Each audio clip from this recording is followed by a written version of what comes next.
morning. You back into musculoskeletal stuff. So we'll go through a little bit quick, but I think I want to spend some time, because if you don't understand the gait cycle, and you don't understand where things are fitting and how things are fitting, prosthetics and orthotics can become just convoluted in your head. If you understand them, then it's the easiest class. Okay, so we're trying to make it the easiest class. That's my hope for you all. As I was reviewing through the book last night, most of the images that are on the PowerPoints are right from the book, and they're still relevant to the book. They haven't changed. But a couple things that will make or break whether a prosthetic device or orthotic device is acceptable and used by your client. So you want to ask two questions when you meet your client. Do you have one, and do you use it?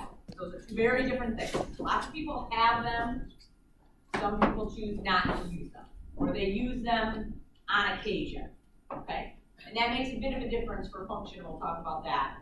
But a lot of it's just personal choice, and folks can, unless it's really impeding their function, and then you have to jump in on that. So what we want to know is, and we're talking about prosthetic devices, but some of this carries over, the skin stuff carries over when we get to orthotics. But we want to know where are acceptable pressure loading areas and where are areas that we want to stay clear away from. Okay? So when we're talking about a transfemoral or above knee prosthetic residual limb, the bright red areas here are pressure sensitive. So you need to relieve those areas, because you can imagine that if you had a hard plastic item that you were weight bearing through and it was pushing on your sacrum, coccyx area, on the pubis symphysis, or here on the distal femur, then that could really hurt a lot. Okay? So, and if you don't know if it hurts a lot or not, take a nice hard piece of wood or a ball, like a lacrosse ball or a baseball, and sit on it. Okay? And you'll, under a few minutes, you'll be like, oh, this could really hurt. On the other hand, when we build someone or we issue a prosthetic device, it has to touch the skin somewhere. You have to hold on somewhere. And so safe areas to load, because you remember back from your physics and all that, is that the more we can disperse that pressure, the more we can decrease the forces and that are on the skin and at the bone premises. So again, in our transfemoral, depending on the socket, will depend on, and we'll get into sockets in a little bit, where we can safely load and what we can safely do, okay? So, note that the ischial tuberosity is not highlighted in this bright red. Keep that in mind, because we'll talk about that in a minute. But you can see that the lateral hamstrings is a good place to load, the lateral part of the femur is a good place to load, and some of the adductor. You can load in the adductor region, okay? Remember last week we talked about, though, having that prosthetic socket come up high enough into the groin where you don't get that adductor roll. So we're trying to load that muscle. Similarly, we can load the glutes, and we can load that area, and we can load the ischial tuberosity. So those are all good places. If we're going to increase pressure to an area, those are super places to increase area. When we're talking about a transtibial, and again, it depends on the socket, because the socket designs are changing, and some of them are a total contact, so then we don't need to worry about any of this. But for your more traditional prosthetic device, where we're loading, and it'll be in the title, loading, we want to keep in mind areas that we want to load. Okay, so in your transtibial, or your below knee, here's our anatomical knee, right? So in our below knee area, we can load the medial shaft of the tibia. It's flat, it's wide, it's nice. Load that up. Okay. You can load the gastroc. Again, if you have longer residual limb and you have some gastroc back there, that's a good place to load. And you can sometimes load the lateral shaft of the fibula, but you really have to be careful that you're not loading the fibular head or the distal head. So that's not great desirable place, but if you have to, you can load on that fibula. You'd much rather load on the tibia just because of the size of the bone. Where you want to stay away from in this area is you do not want to load the patella. Okay? However, the patellar tendon is a really nice place to load. So stay away from the patella itself, but you can load that patellar tendon. You want to stay away from the lateral flare of the tibia and that fibular head, we said.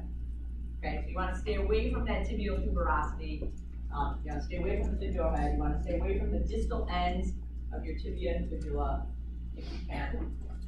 You just need to. And then some of that right here by the condyle, right at the joint line. We're going to load over the condyle. Yep. I understand like what loading is, but how do we affect that as therapists?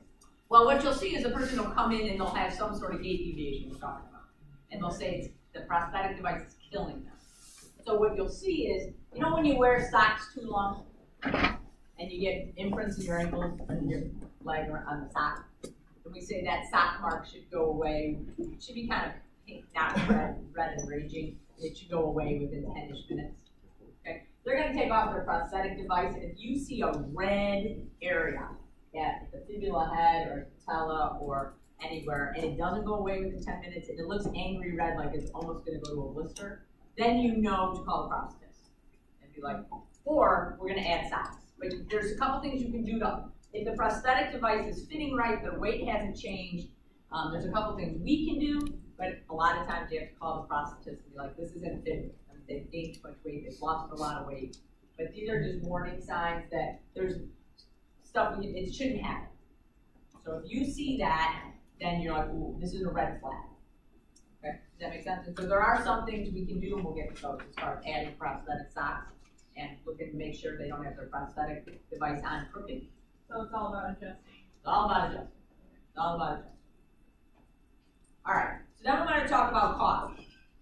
And when we talk about cost, we have energy cost and financial cost.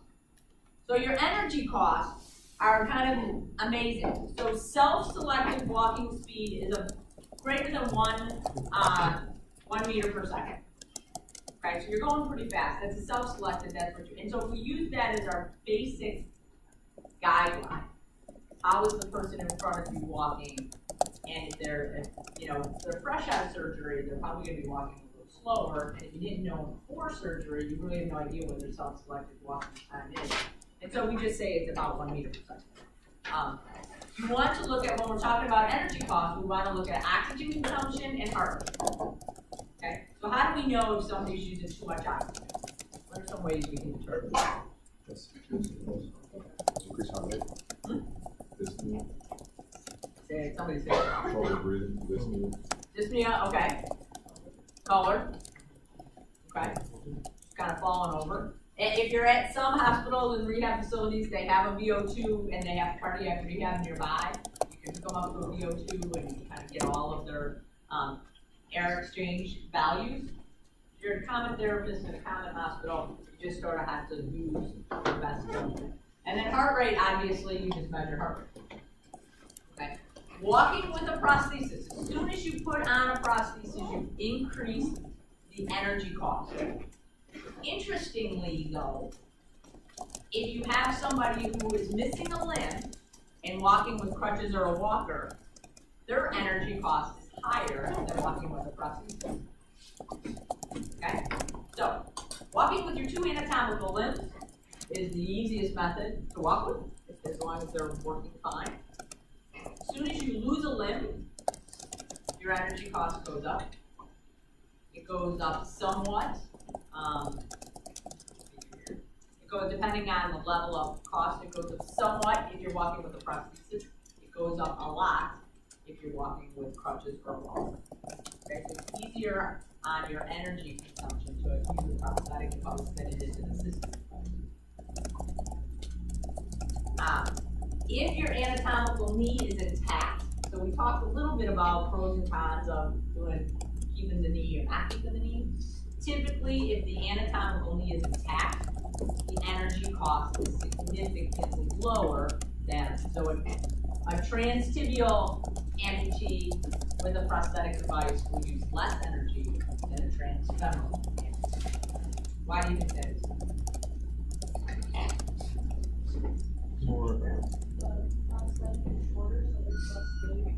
Okay, so that's one reason. There's less weight. What else? Along that same line. Okay, yeah.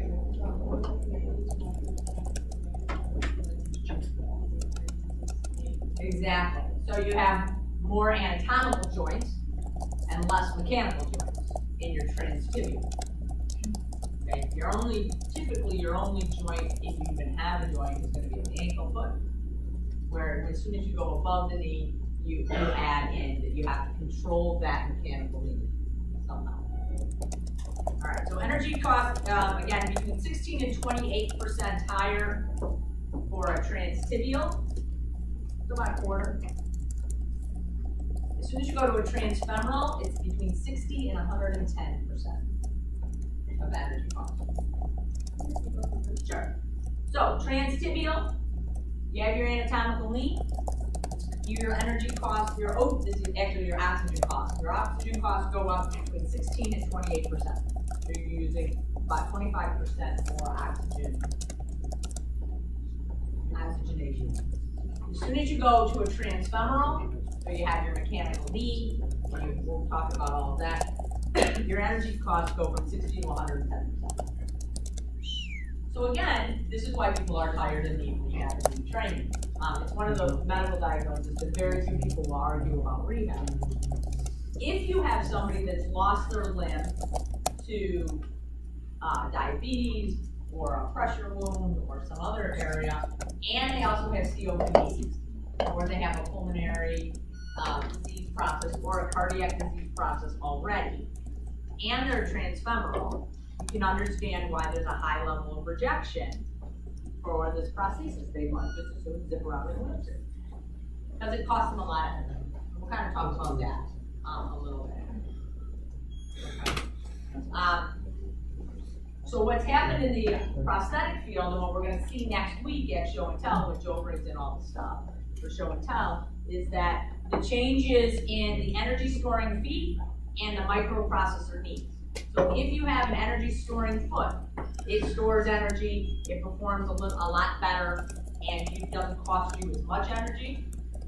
And if you have a microprocessor knee or the computer knee, again, you don't have to use as much energy, you don't have to use as much O2, and the computer will do the work for you.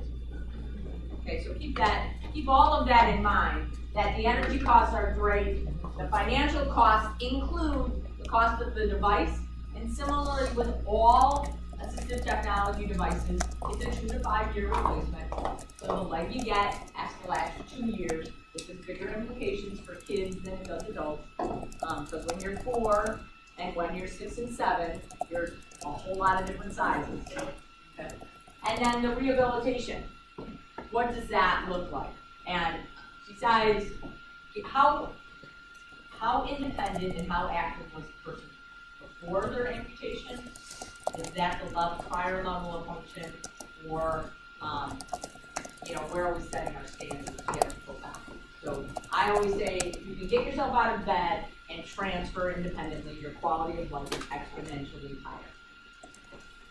Even if you don't wear your prosthetic device out in the community, you wear it out at home, especially a transfemoral. You wear it at home to get yourself out of bed and do transfers. You at least don't have to wait for somebody to help you come in the morning and help you out of bed. Okay. Picture yourselves, and I'll say this a lot as we talk about equipment, picture yourselves this morning as you're racing around, doing what you have to do at home. If you had to wait for somebody to show up to get you out of bed, to get you dressed, showered, and out the door, even if you have a driver, what time is that? Most folks with disabilities give themselves 2 hours every morning to get ready. Okay. So whatever time you started your day today, however much time you did, give yourself 2 hours in the morning. It's also very important to know that it's very difficult for rehab patients to make an 8 o'clock appointment. So always in the rehab outpatient, they're always an 8 o'clock appointment open, because that's a really hard slot, because that means somebody has to start the day between 5 and 6 a.m.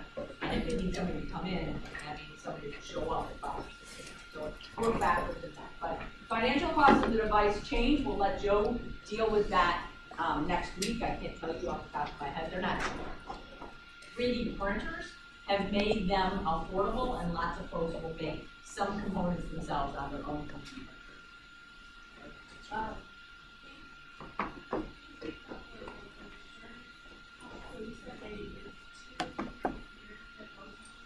Two to five, somewhere in the 2 to 5. And then if That's it. You have to make a medical necessity, like you can go. Yeah. So, and oftentimes they need a letter. They need a letter from their PT. They need a letter from their prosthetist saying which and why these things are necessary. And well, that's another thing we're going to get into pretty quickly. So Dr. Gage and Dr. Jacqueline Perry are really your gait gurus. And most of the stuff you read about gait either comes out of Gage's work or it comes out of Jacqueline Perry's work, okay, to this day. So if you really want to be brilliant and you really want to set yourself into the brilliance category, spell analysis, right? And then, but think of a new way to analyze gait, okay? So one of the things we want to look at and keep in mind is as folks are walking with their anatomical limbs, and so we want to duplicate with a prosthetic limb what your anatomical limbs do. So we want to make sure where the foot is after terminal swing.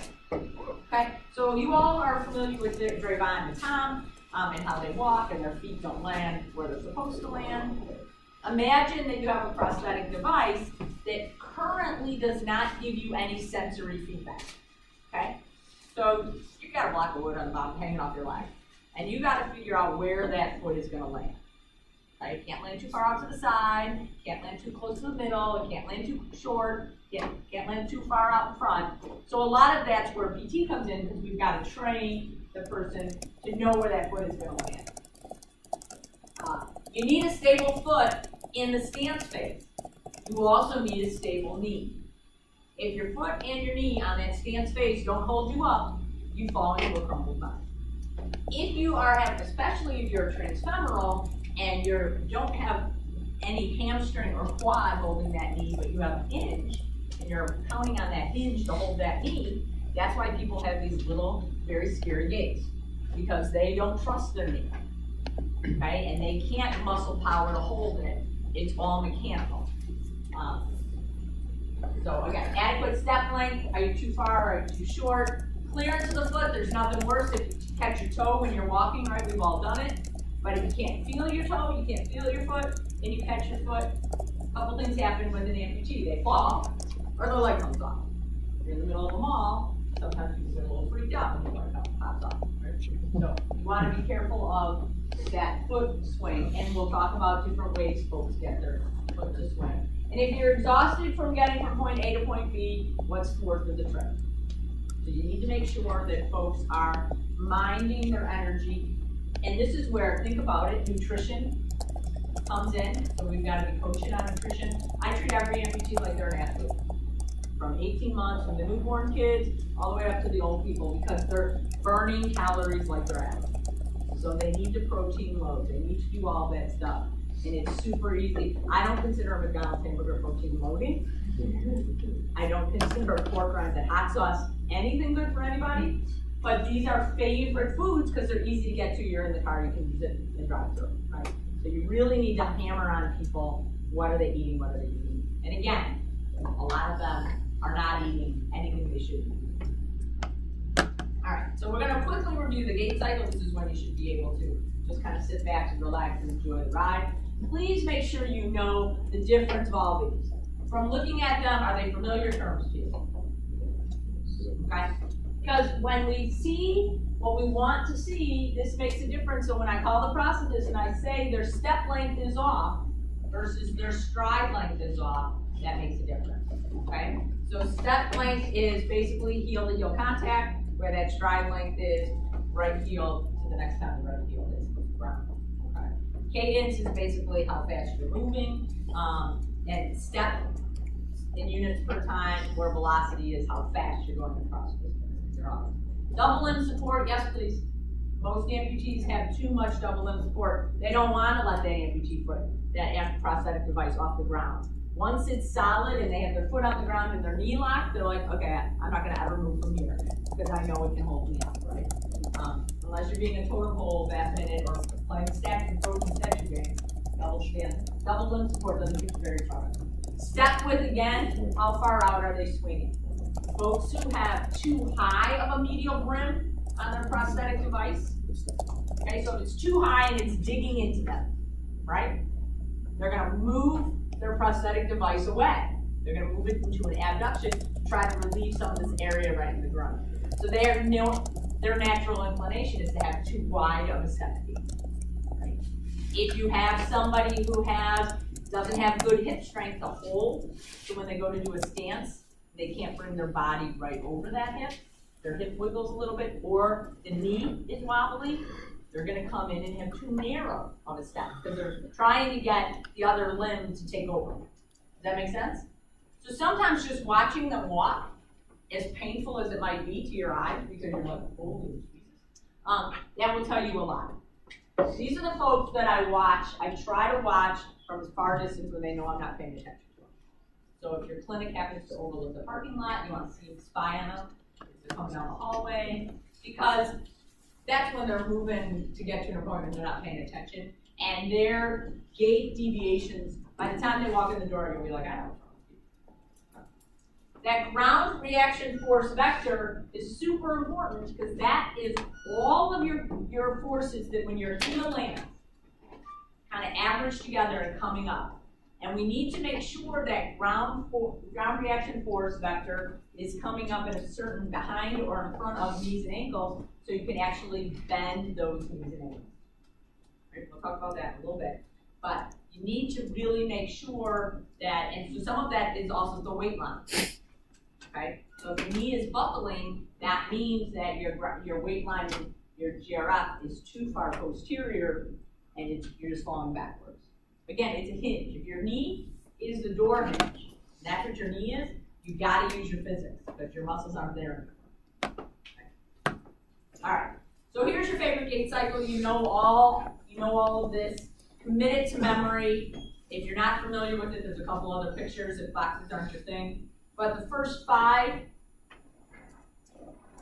is one phase, and then swing is your last 3. There are 3 functional tasks that we want to concern ourselves with. This is kind of like neuro meets ortho and how we explain it. Okay? Is this not familiar to anybody?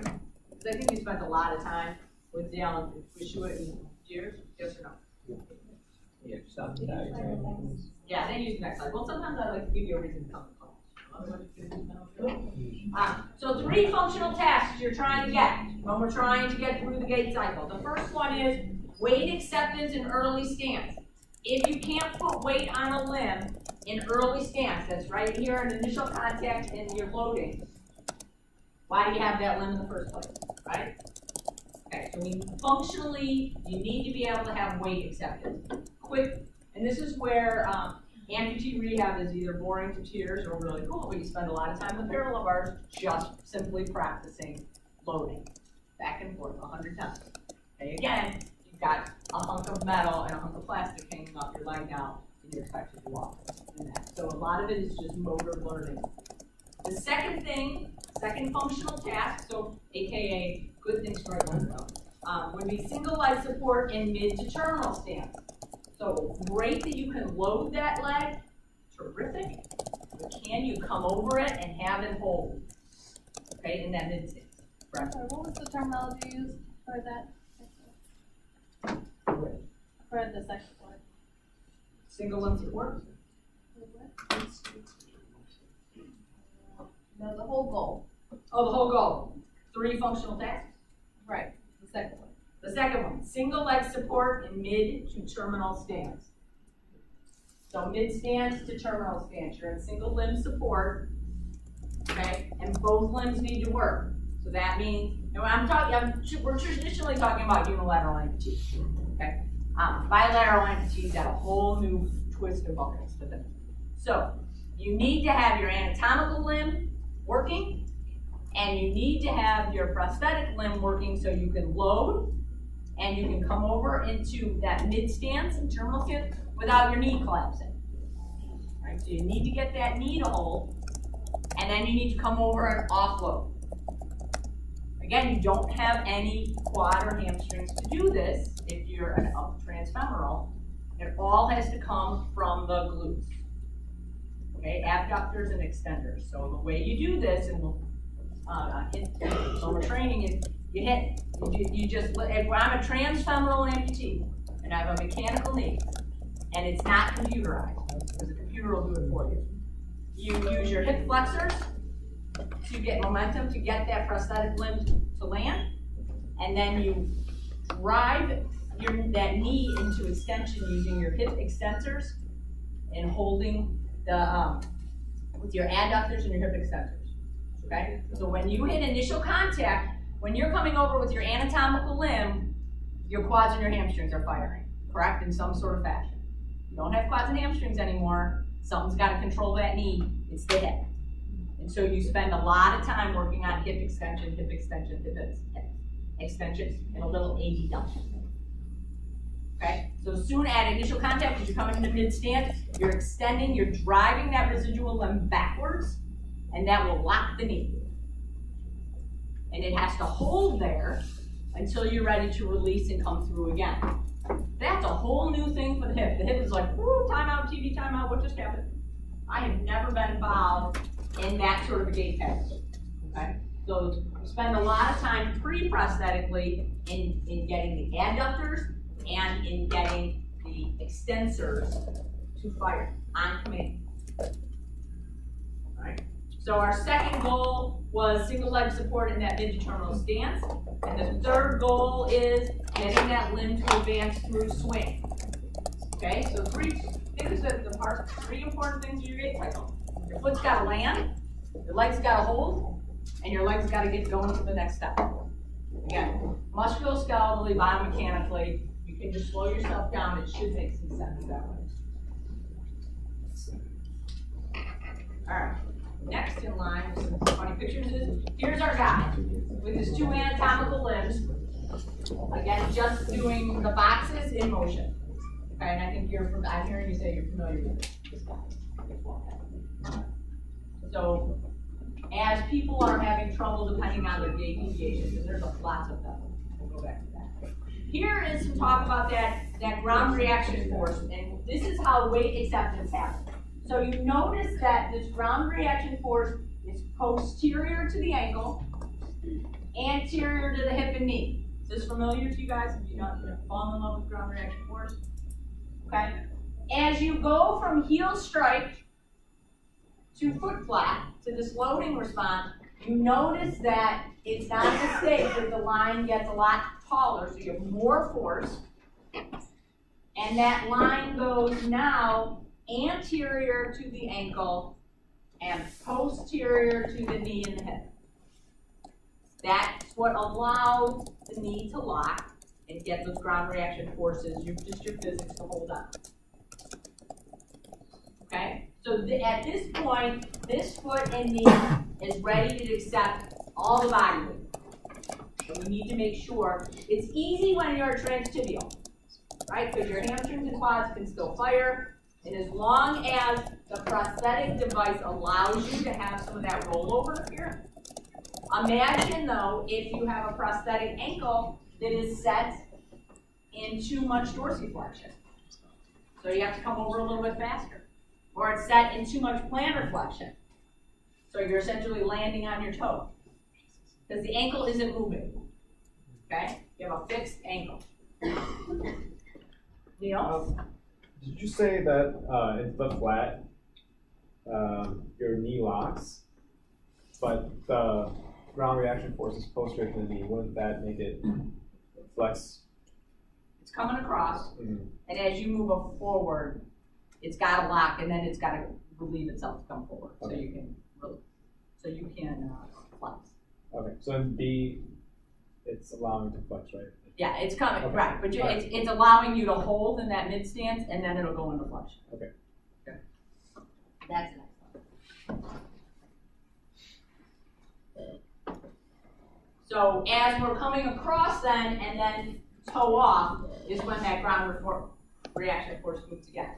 Just know that The important thing for us here is that if the foot and ankle is not set at the right angle, okay, it's going to impact this ground reaction force line. You'll be able to see it as people walk. That's not a lot that we can do about it. That means you have to call the prosthetist and say, when they're in stance, I see when he's here in stance, instead of this ground reaction force coming straight through, right, he's actually tipping back a little bit. Or he's a little bit too far forward on that one leg. We need to adjust that angle. Right? This is more just to be aware of the forces of the earth impacting the forces of the prosthetic device. Again, we've limited our degrees of motion now, so something's got to take it up somewhere. Yeah, have you guys heard about rockers? Okay, so finally, we're something new. The rockers are the prosthetic and orthotic terminology for special gait cycle. Everybody's got to have their own stuff, right? So these are your special. They're sometimes called a heel rocker. They're sometimes called an ankle rocker. They're sometimes just called the first, second, and third rockers. The prosthetists and orthotists will throw these terms around like it's nobody's business. So you need to know what they're talking about when they're talking about a first rocker. The first rocker is really where ankle plantar flexion after heel strike. Okay? So what happens? You have your foot coming along. It's in relative dorsiflexion, right? So it can clear. Because if it was a plantar flexion, you drag your toe. Relative dorsiflexion. You hit your heel strike. If that foot stays in dorsiflexion, like you have a ski boot on, you're going to just clunk over. Right? And that's what happens a lot of times with kids in braces and adults in braces. If your prosthetic ankle doesn't allow for a little, or your prosthetic foot doesn't allow for some relative plantar flexion, the person's going to walk with a clunk. Right? So that's that first rocker. So you say to the prosthetist, we have a problem with the first rocker. Okay. So it's that ankle plantar flexion after heel strike. Is that where the problem is? The second rocker is that ankle dorsiflexion that is now occurring. So as they're coming across, so first rocker is when the foot hits the ground. Second rocker is as they're coming across. What is happening to that at that ankle? Again, it's all mechanics now. It's not anatomical. So is there enough movement in this prosthetic device to allow the body to go into foot flat and then to come across mid-stance, right? Or are they stiff? And you see what do you see happen? You see the person clunk to get their foot onto the ground, and then they jam their knee back because their ankle isn't allowing that tibia, that artificial tibia is now not progressing, right? So you gotta move. And so they jam their knee back to try to come over it. That ground, all those forces have to go somewhere. Dorsiflexion isn't taking it up, so you get this incredible knee extension moment. Knee extension, like violent knee extension, isn't supposed to happen as we're going into mid-stance. You should have a little knee flexion and it should be pretty smooth. And you'll see these guys. So if your knee gets jammed back, your hip gets jammed back. So you have people who are walking like this. And they go, what is that? Okay? That is all coming from the ankle issue, potentially. So your second rocker is that ankle dorsiflexion, and your third rocker is how does that foot get off the ground? So just think about the foot going over. First time it hits, heel strike, first rocker. Second time the foot hits the ground in that mid stance, second rocker. Foot leaving the ground, third rocker. If there's a problem at any one of those junctions, you're going to see it all the way up the chain. Okay. Does that make sense to folks? So and it's really only in orthotics and prosthetics that I've heard the rockers tossed around. But if you're dealing with a lot of braces and amputee population, this helps the prosthetist understand what you're trying to describe to them on the phone or on the phone versus, man, when they're walking, they jam their knee back and their hip back and they're all sort of cockamamie. Okay? If you can get more specific on where the cockamamie is happening at those rockers. All right, so just be familiar. First rocker, second rocker, third rocker. definitions and what that means anatomically. We'll visit that again in orthotics too. Because some folks who have high toes and walk up on their toes, they don't ever achieve that first rocker. They go right into third rocker. Okay. All right. Changes in center of mass. This is just for you to note that as soon as you take away your limbs, your center of mass has to move. Okay? So until you put back a limb, that person's going to be a little off balance. They're going to shift to the anatomical limb. It doesn't do a lot of good if the person is a transfemoral, totally refusing a prosthetic device, which is fine. It doesn't do you a lot of good to try to get their center of mass back to where they had two anatomical limbs. More in the center, their center of mass is going to live over to the side. Okay, there's just nothing to hold on. It comes back to the middle, but it raises up a little bit higher if you're a bilateral amputee. This becomes super important as we get into wheelchairs. Because if your center of mass is higher, you got to get a little bit of an extended base so you're not so tippy. Okay? So now all of a sudden, it's like you're a really, really tall person, regardless of whether you were really, really tall or not before your amputation. This is also important to know, and if you put on bilateral prosthetic devices, your center of mass is higher, so they're a little tippy by nature. And so you have to get them to do some control things, but just know that their center of mass is higher than just. They're a little more tippy. All right, another way to analyze the body and analyze gait with the full body. If you're more of the accounting, like this drives me crazy. I have no idea what that is. It makes no sense to me. Deers and Schuett love these box. It makes total sense to them. So I threw it. All right, so here is, again, to just beat the dead horse, how your weight goes when you're walking. We want this in concept to happen in our prosthetic device as well. We want to load the heel, then we want to come over and have nice foot flat mid stance. We want to have some terminal stance where the toe is coming off. This would be about so first rocker, second rocker, and we're coming into the third rocker right here. Neil, do you have a question? Or No. Trying to yourself. So be aware of that because you want to see when somebody's walking with a limp, are they actually coming across that prosthetic foot like they should be? And why aren't they? All right. 50% of your body at weight on each foot.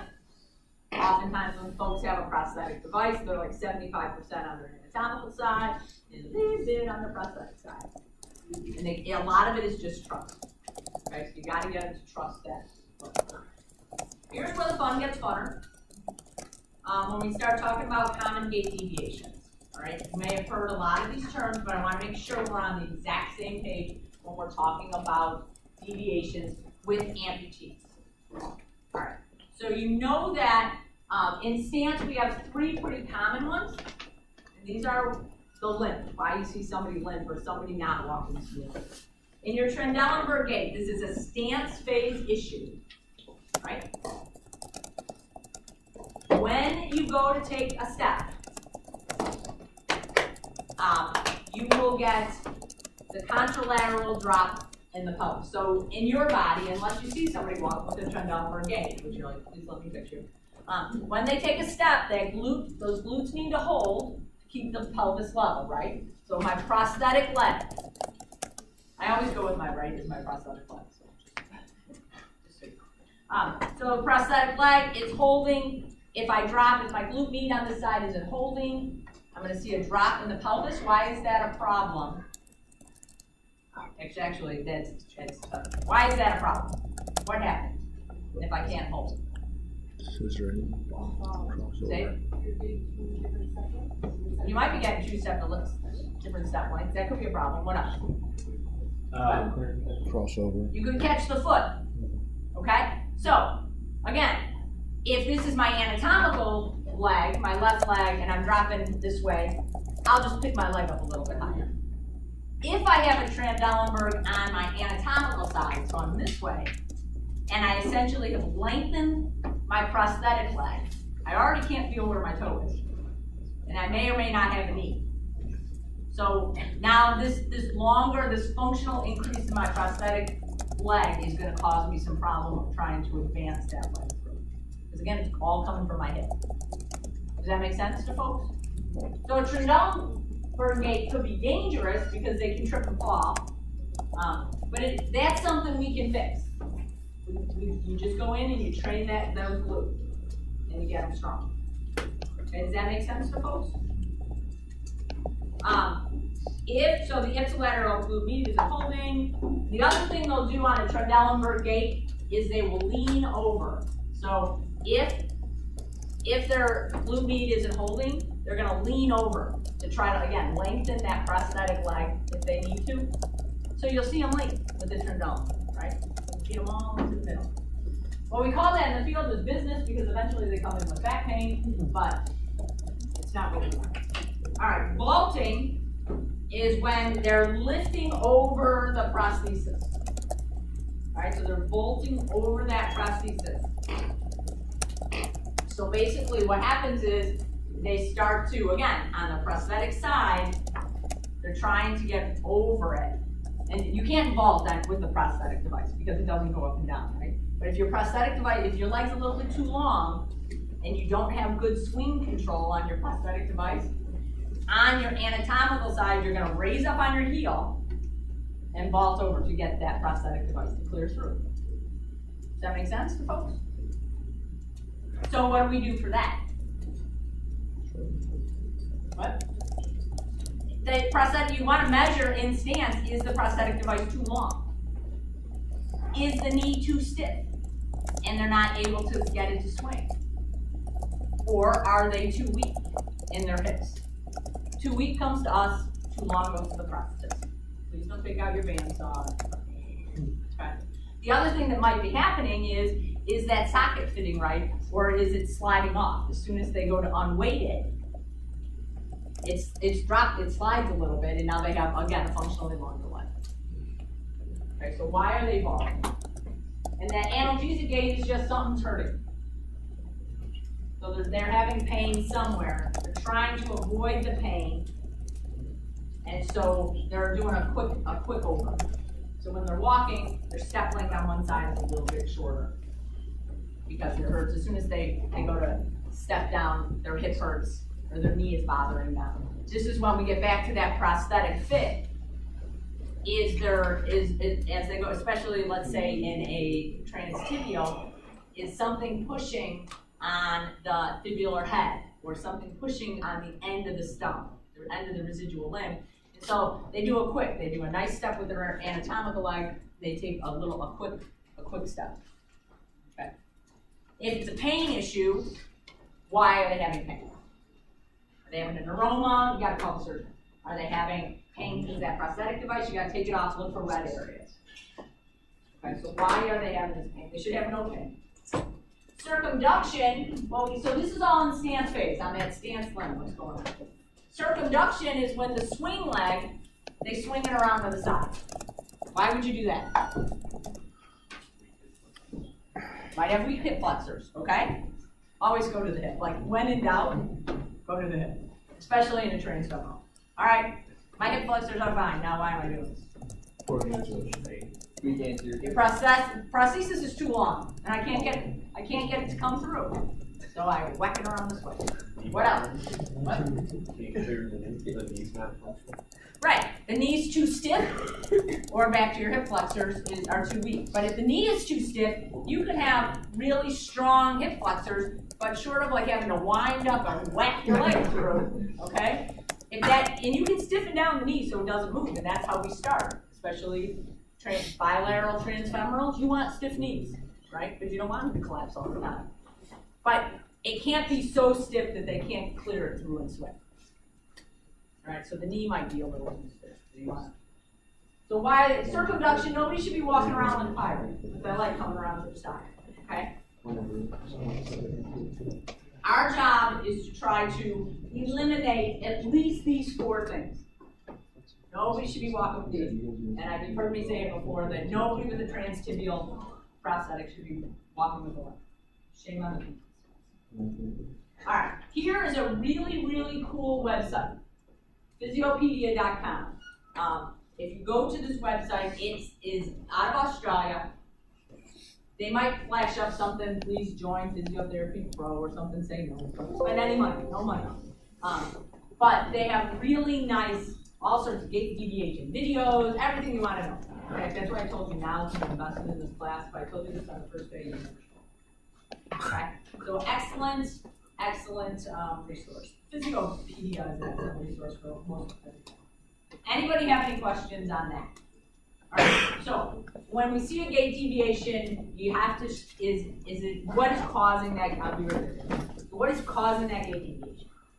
If it's a PT related issue, pain, weakness, volume changes that we'll get to next, volume changes, compression, then we can fix that. If it's too stiff of a knee, if the ankle isn't right, then we might need, if the socket doesn't fit right, then we need the prosthetist help. Sorry, here.